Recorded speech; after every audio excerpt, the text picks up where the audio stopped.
প্রতিদিন শুধু সবজি আর সবজি, আজকে লাউ, কালকে কুমড়া, তারপরে পেঁপে। হ্যাঁ, মাছ মাংসগুলো কি ফ্রিজে রেখে দিবেন? ওগুলো কি খাবো না? ওগুলো কি রান্না করব না? খালি লাউ খাও, পেঁপে খাও, কুমড়া খাও, শুধু সবজি আর সবজি। এই ঘরে কোনো কথাই কেউ শোনে না। আমি কি এই ঘরে কেউ না? আমার আর ভালো লাগে না এই সবজি খাইতে। বৌমা, এই ঘরে বস আমি। সবকিছু আমার নিয়মে চলবে। আমি যা পছন্দ করি সেটাই হবে। না মা, এখন ঘরে বস আমি। পানির বিল, বিদ্যুৎ বিল, গ্যাসের বিল সব তো আমার নামেই হয়। আমার নামেই তো আমি বিল জমা দেই। তোমাকে বস হওয়ার পারমিশন কে দিয়েছে? আপনার ছেলে বলছে। আমার ছেলের ঘাড় মটকাইছো, আবার সংসারটাও তুমি কাবু করতে চাচ্ছ?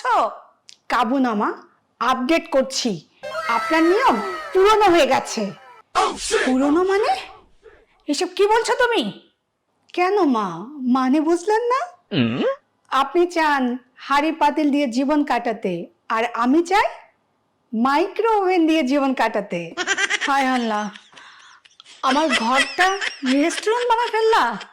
রেস্টুরেন্ট হোক আর হোটেল, ম্যানেজার তো আমি, বুঝলেন?